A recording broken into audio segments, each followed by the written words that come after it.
We recording? Oh yeah, we're definitely recording. What is up, people?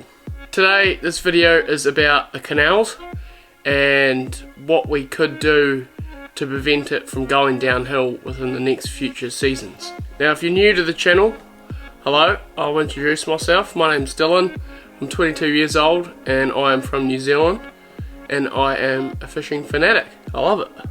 There's two reasons here why I really wanted to make this video and post it onto my social medias, because one, I'm concerned about the canals and the state it's in, and two, something needs to be done.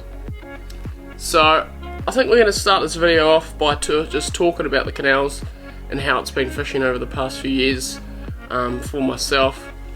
So yeah, so I've actually been fishing the canals for, oh wow, should be, you could say 10 years, but really properly fishing them probably about 7 or 8.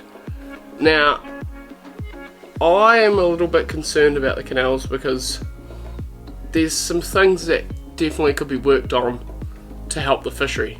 The first thing could be during winter, because the fish spawn.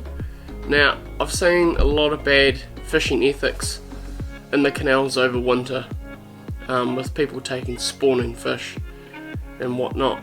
Now my personal preference is, if you're going to take a fish home to eat, take something that's in really good condition, like in top-notch condition. So say for example, if you're going to catch a rainbow and take it home, don't take one that's really long and skinny and whatnot. Take something that's really short and fat and can definitely show that it's in good condition, because those fish, they are beautiful on the dinner table. So definitely take something like that rather than a long spawning rainbow. Also, fish handling wise there, I think we could all, as a fishing community, help educate people on handling, because a lot of people go there with really small trout nets and you know, they don't cut the cheese. You've got to have something that's fish can actually fit in that net and be happily in there, rather than, you know, cramping it in a small space and it's curled up in a ball situation. I for one have done that a couple of times myself, but if you can get a big net, take one, because it's so much easier to land the fish as well and you're not putting as much stress on them.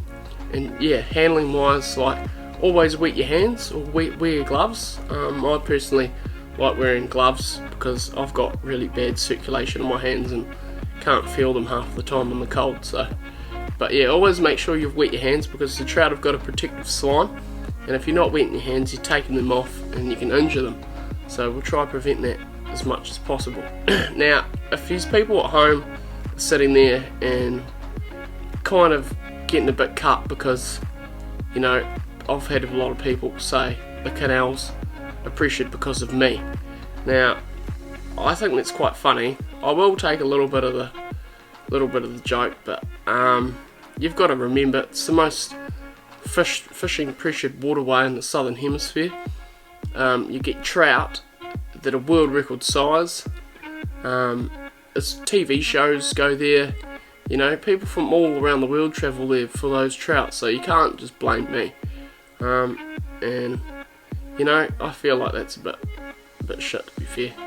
We'll take a bit of the credit.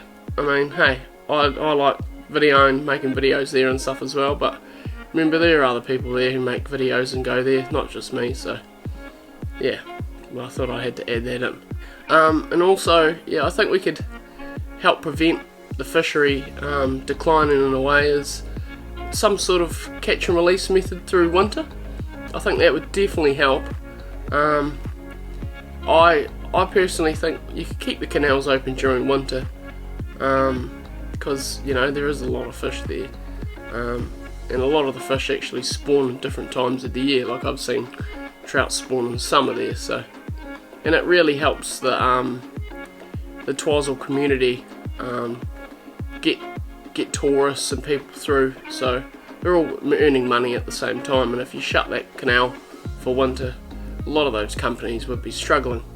So I for one actually like how there's a lot of people who go there, because that little township, I don't think it would be too much without the canals. A lot of people get supported from the canals there. There's a lot of tourist activity, so it'd be quite good. And yeah, I think you could definitely lower the bag limit. I mean, there's two trout as it is, and those trout can get huge. So I mean, even if one 10-pound fish is clearly enough. And I know a couple of people who use the canals as a food source. I have no problem with that, but I personally don't see it as a food source. I see it as a trophy fishery.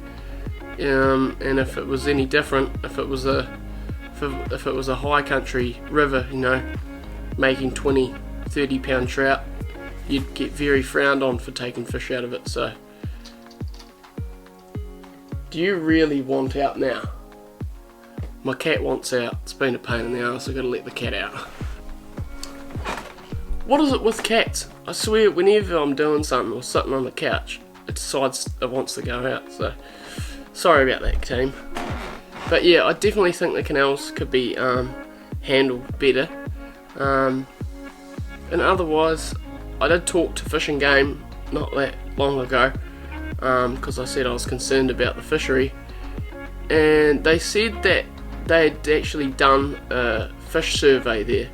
Now, I'm not too sure if he was talking about big fish or little fish, but personally, the fish survey was done in 2016, 2017, and you know, we're in 2020, so you know, if any of you guys at Fish and Game watching this, I think you could definitely look at the canals sometime soon, because of the way it's going, people are just going to keep taking, and it's going to go downhill. So I just really wanted to word my concerns about the canals, because you know, I love that fishery. It's one of a kind in the world, and I really don't want to see it going downhill.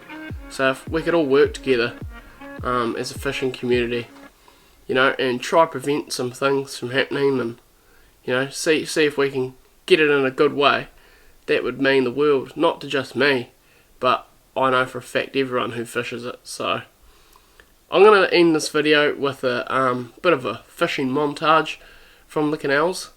I know you people liked the fishing montage that I put on YouTube a couple of weeks ago during the COVID lockdown. So yeah, here's a bit of a fishing montage, and I hope you enjoy it. Yo!